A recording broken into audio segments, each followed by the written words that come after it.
Hello, everybody. Lord Xavier here. Sorry it's been a while. I've been pretty busy with work and helping my parents out around the house and the holidays.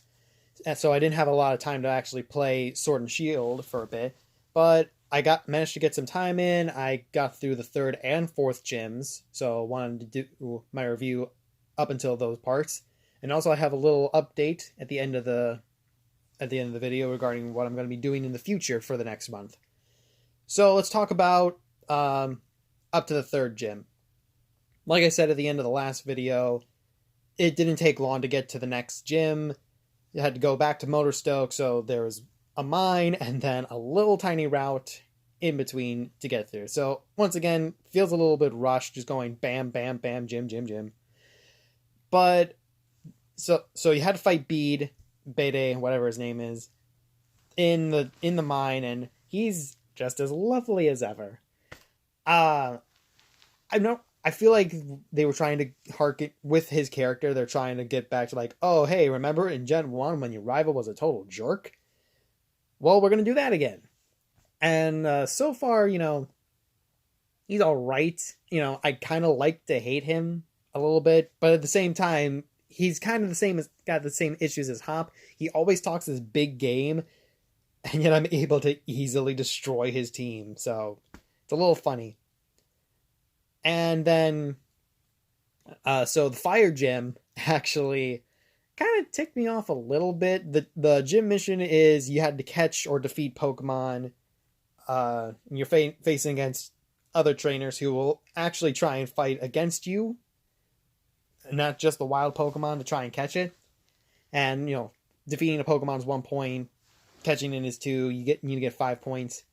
But what upsets me is that one of the Pokemon that you can catch is a Sizzlipede, and I spent like over an hour on Route 3 trying to find one of them because they were 1% chance encounter rate. And if I had known that I could just get one in the gym, I wouldn't have spent so long trying to find it. So that bugged me a little bit.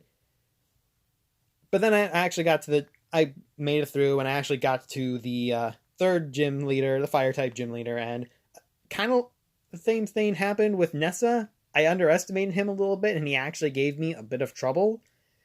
But in the end, I was able to defeat him relatively easily. And so then I got my gym badge and was ready to go off to the next town. And so I did like at the end, because to get to the next town, you had to go through the wild area, and then the second half opens up with the stronger Pokemon. But then as you're leaving, the grass, Milo, Nessa, and Kabu, they all show up and they're like, hey, we're here to. This is our tradition, once people beat the third gym, we send you off into the next part. And I just found that to be a little wholesome moment. I actually liked how, they actually care. And they try and give a little bit of character development to the gym leaders, and they're not just obstacles. I always end up liking the gym leaders that have more character to them than just, oh, they're here and you have to defeat them to move on in the story. Like Volkner in Gen 4 and Wolfric in Gen 8. Basically, any gym leader that you get a chance to interact with outside of the gym, I end up liking a bit more. Because, they get more of a personality and they're not just, there for you to get your next gym badge and move on. So I really like that.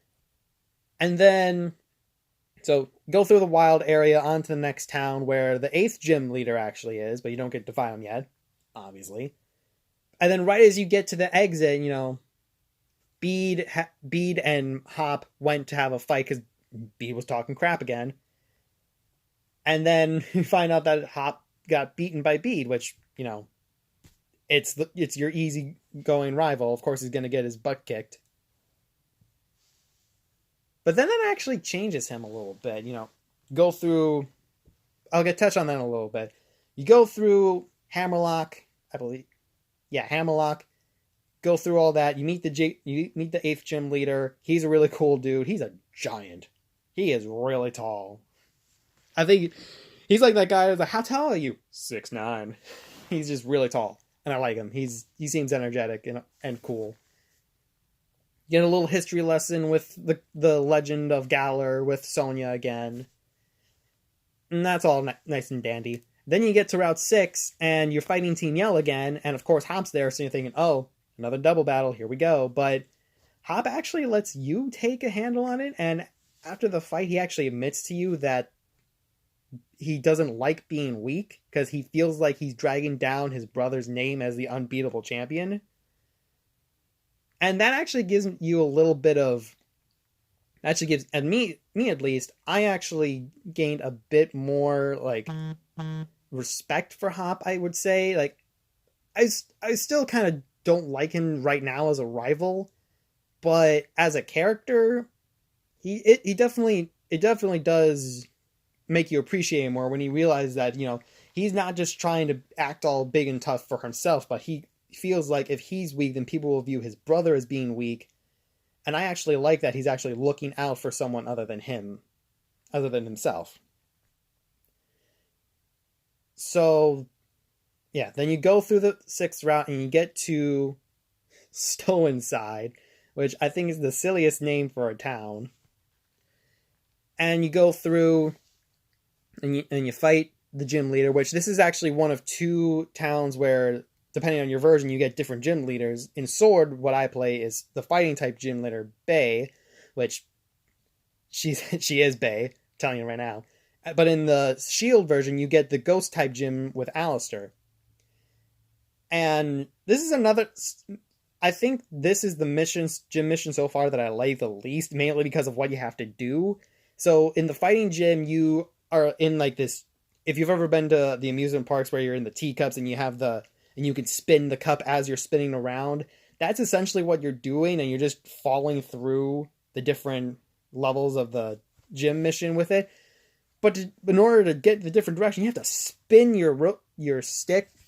You have to spin the Joy-Con like in whatever direction you have to move. And I was just worried I was going to break my Joy-Con doing that so much. Because you have to spin it a lot to move in the direction that you want to go to. So I was worried about that. And so, but I eventually got through it. My Joy-Con still works. And then I got to Bay, and now I kind of fall back into what I was expecting from the gym leaders.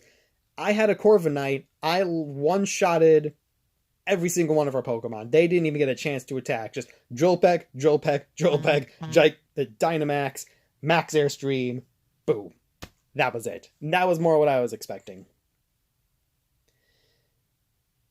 So yeah, that's pretty much all I did. I did get a chance to go through the wild area a bit, catch some more Pokemon. Managed to catch a Steelix of all things in a raid battle, so that was fun. I did miss out though. I got 2 Gigantamax Butterfree right now, and I failed to catch a Sandaconda and a Dreadnought, which are actually 2 that I really wanted to get. So, but once I beat the 5th gym, then I'll get access to Ultra Balls, so that should make it a bit easier, hopefully. And so yeah, so still liking the game so far. It's definitely noticing lag more often, especially when you're in the wild area and you got the internet on. Holy hell. It's like you're running on an old computer that's full of viruses. It's just slow. But other than that, you know, the game is still entertaining. I'm still coming back to it, and I'm about halfway through, technically. So I'll let you know what happens next time. Now, before I go, I did say that I wanted to give you an update on what's going to happen in the coming month. So, a while ago, there was a little Comic-Con at my local library, and at one of the booths there, I managed to buy this. It is a Yu-Gi-Oh! Trading card game advent calendar. I haven't really mentioned it on the channel yet, but I used to love Yu-Gi-Oh! As a little kid. And I just recently got back into it, kind of, with getting the cards and getting the more up-to-date cards. And I actually got the video game for the Switch, the Legacy of the Duelist game. So what I thought would be cool is every day, even if don't have a Pokemon video to upload, I would do the advent calendar once a day. So you guys can look forward to that. And I can't wait to break this bad boy open and see what's inside. So thanks for sticking around for the update, and we'll catch you in the next video. Happy holidays, everyone.